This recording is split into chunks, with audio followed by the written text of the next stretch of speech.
femmes et des hommes dont le dévouement pour la cause sociale n'est plus à démontrer, en vue de clôturer les travaux constitutifs de la commission mixte employeur-syndicat. Comme je l'avais relevé à l'entame de ces assises, l'exercice auquel nous nous sommes livrés durant ces 3 derniers jours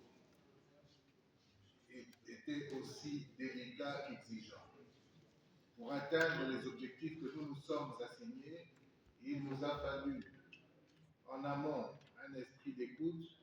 une mutualisation d'efforts, une attitude de résilience et d'abnégation qui ont permis à toutes les parties de travailler jusqu'à des heures tardives. Je vous en remercie. Cela étant, il va falloir rappeler que nos échanges ont été axés sur 3 points essentiels relevés dans le cahier des charges qui m'a été présenté par le banc syndical, à savoir les préoccupations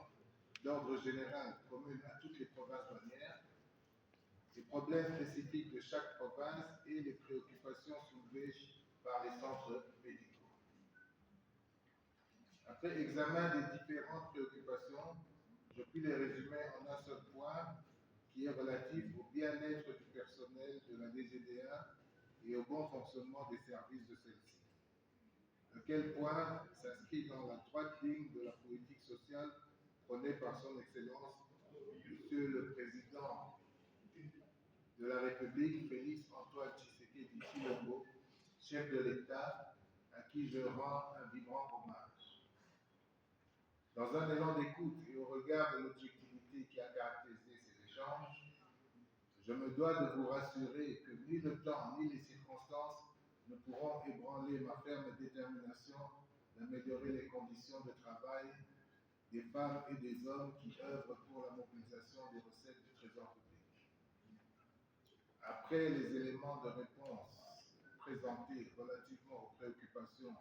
du banc syndical et le débat qui s'en est suivi, je rassure l'assistance qu'il y a une thérapie pour tous les maux diagnostiqués. Cependant, cette thérapie n'est pas envisageable pour les pathologies incurables. Permettez-moi, mesdames et messieurs, d'emprunter cette métaphore pour expliquer qu'en toute objectivité, l'administration douanière fera preuve d'obligation de diligence pour exécuter dans la mesure du possible ses engagements comme à l'accoutumée, en tenant compte de ses ressources financières disponibles. J'ai eu à rappeler à l'ouverture de ces travaux que les diverses questions soulevées par le banc syndical sont d'une importance indubitable et méritent tout aussi d'être analysées minutieusement. C'est pourquoi, dans un élan de dialogue constructif, j'invite le bureau de la délégation syndicale nationale d'approcher les directeurs des ressources humaines, des finances internes et le comité de suivi de la caisse d'épargne salariale afin d'approfondir les questions vitales relatives aux allocations de fin de carrière et de décès, au pécule de congé, aux abondements de l'employeur à la caisse d'épargne salariale, à la rétribution réservée aux agents qui relèvent du régime de capitalisation individuelle, ainsi qu'à l'augmentation de la rémunération de l'ensemble du personnel dans une commission ad hoc à mettre en place dans un bref délai. En plus de la préoccupation de la relecture du règlement d'administration du personnel de la Direction générale des douanes et accises a été soulevée étant donné que certaines de ces dispositions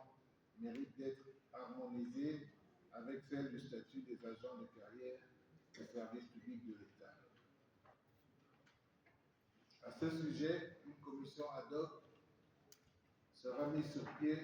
dans une brève échéance pour proposer un projet de décret révisé à soumettre aux autorités gouvernementales compétentes. Néanmoins, les questions en rapport avec la carrière des agents ont déjà été examinées par l'administration